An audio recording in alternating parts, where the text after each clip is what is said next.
No ano 614, Jerusalém estava em chamas. O exército persa havia rompido as muralhas da cidade. Chamas subiam sobre os telhados. Lugares sagrados desabavam sob o peso da invasão.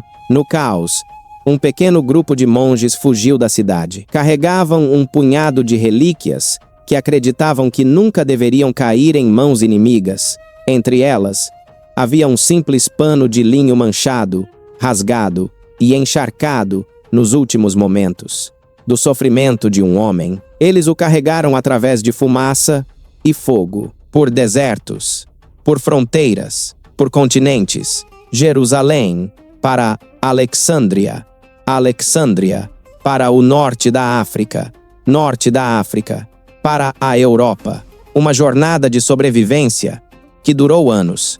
Uma jornada que colocou o pano no único lugar onde ainda repousa hoje. Séculos depois, um homem entrou numa catedral. Ele chegou ao norte da Espanha logo após o amanhecer. Aquele tipo de manhã em que o ar parece mais antigo que o dia. A catedral permanecia quieta, recolhida, como se guardasse algo que não queria que fosse perturbado.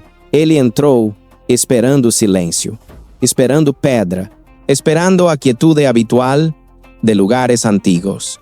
Mas o que ele não esperava era o pano atrás do vidro. Não era grandioso, não era decorado, não brilhava, nem estava emoldurado como um tesouro. Era pequeno, manchado, rasgado e mais antigo que a maioria das nações da terra. Ele se aproximou, atraído por algo que não conseguia explicar.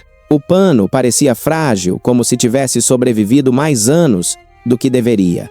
As manchas eram escuras, irregulares, caóticas. Mas quanto mais ele olhava, menos caóticas pareciam. As manchas não eram aleatórias. Formavam uma direção, um fluxo, um padrão que sugeria um rosto pressionado contra o tecido em seus momentos finais. Ele sentiu um arrepio, não medo, reconhecimento. Ele já tinha visto um padrão assim antes. Ele recuou, o coração acelerado, a mente correndo. A catedral parecia diferente agora, mais pesada, carregada, como se o próprio ar prendesse a respiração. Ele saiu rapidamente, quase tropeçando ao sair. Correu para casa, abriu o laptop, digitou uma palavra, e tudo mudou. Sudarium. O sudário de Oviedo. Um pano guardado na Espanha por mais de 1.300 anos. Um pano que a tradição diz cobriu o rosto de um homem crucificado. Um pano levado por continentes, protegido em guerras, invasões, incêndios e séculos de silêncio. Mas a parte mais estranha não era sua idade, era sua correspondência. Se você gosta de histórias assim estranhas, silenciosas e um pouco misteriosas, você está no lugar certo. Publicamos 2 vezes por semana. Inscreva-se, e você será um dos primeiros a ouvir o próximo mistério. Cientistas já haviam comparado o sudário com outra relíquia a milhares de quilômetros, o sudário de Turim, e o que encontraram não fazia sentido. O tipo de sangue era o mesmo. A direção do fluxo, a mesma. O formato do rosto, o mesmo. As feridas alinhadas, os ângulos alinhados.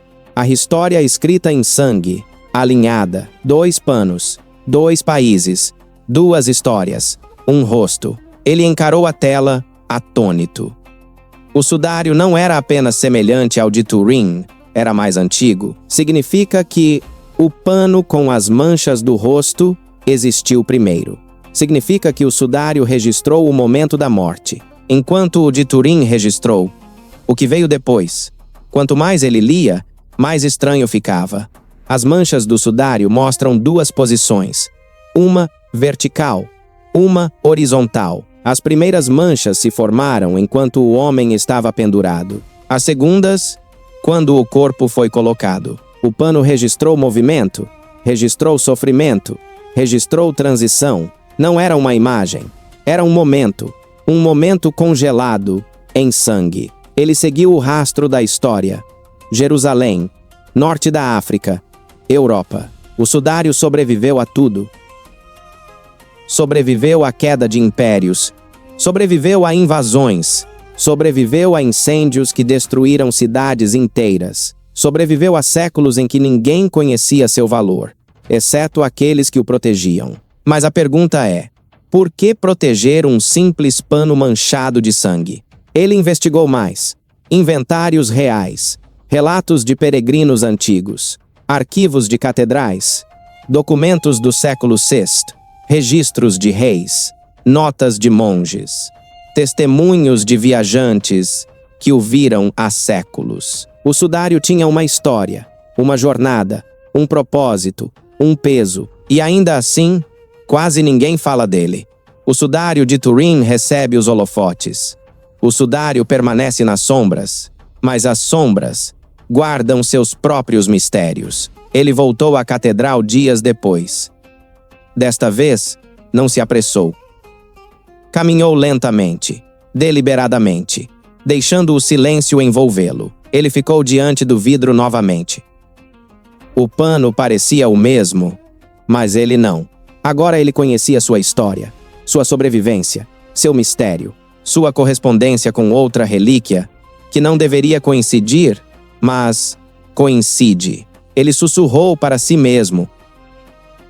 Quais são as probabilidades de que dois panos antigos, levados por continentes, protegidos por séculos, coincidam tão precisamente? Ele não tinha resposta. Ninguém tem.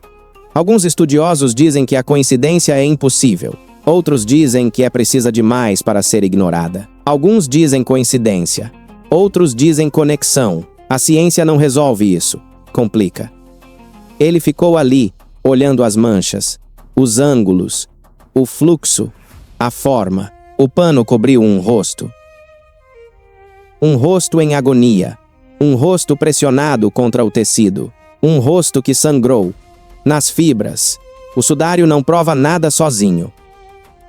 Mas remove uma objeção. Remove a rejeição. Remove a ideia de que essas relíquias apareceram ao acaso. Remove a ideia de que a história é desconectada. Se dois panos antigos coincidem, separados por séculos, levados por continentes, preservados em guerra, alinhados em sangue, alinhados em feridas, alinhados em forma, então a história por trás deles merece atenção. Não pânico, não doutrina, não argumento. Atenção! Porque alguns mistérios não gritam, sussurram, esperam, sobrevivem, falam através de manchas, não imagens, através do silêncio, não do espetáculo. O Sudário de Oviedo é um desses mistérios. Isto não é um ensinamento. É uma exploração cinematográfica. Uma história, um momento, um mistério que convida à reflexão, não à doutrina. Mistério, fé, história, trazidos à vida em cada relato.